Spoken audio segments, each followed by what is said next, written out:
देखिए अब हमारा सिर्फ एक ही समास बचा है, कर्मधारय, जो हमारे यूपी बोर्ड में पूछा जाता है। मैंने आपको द्वंद्व समास, द्विगु समास, बहुब्रीहि समास बता दिया। अब हमारा एक ही परिभाषा बचा है कर्मधारय का। वैसे समास 6 प्रकार के होते हैं, लेकिन जो हमारे परीक्षा में पूछा जाएगा मैं उसे बताना चाह रहा हूँ। अब वैभव समास, तत्पुरुष समास हमारी परीक्षा में पूछा जाएगा, इसीलिए मैं इन्हीं चारों को बताया जा रहा हूँ। ठीक है, तो क्लास 10 के लिए यूपी बोर्ड की तैयारी किया जा रहा है। प्रश्न नंबर 15 बहुविकल्प भी आएगा, ठीक से आएगा, 1 नंबर जरूर दे के जाएगा। तो अगर आप इसे अच्छे से पढ़े रहेंगे तो गारंटी है आपको सफलता जरूर मिलेगी, 1 नंबर जरूर इसमें मिल जाएगा। ठीक है, तो चलते हैं कर्मधारय समास।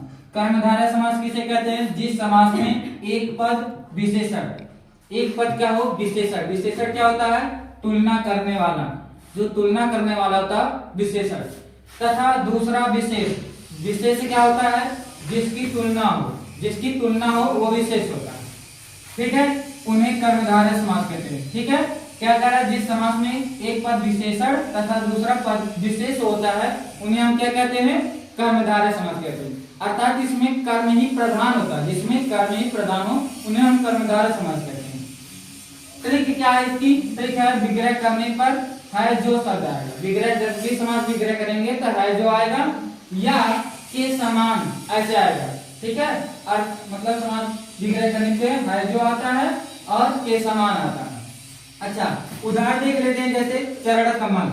चरण कमल का अगर हम समास विग्रह करते हैं तो कमल के समान चरण, देखिए इसमें के समान आया कि नहीं, मतलब इसका समास विग्रह किए चरण, चरण कमल मतलब कमल के समान चरण। ठीक, अच्छा इसमें देखिए फिर क्या कह रहा है? नीलकंठ।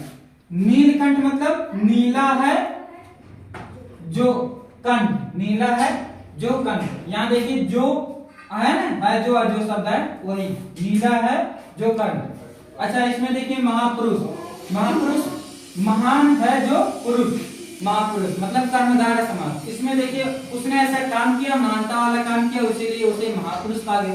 मतलब जिसमें कर्म ही प्रधान, उसने ऐसा कर्म किया है इसीलिए उसे महापुरुष कहा गया, नीलकंठ कहा गया, चरण कमल। ठीक है, ऐसा मतलब है।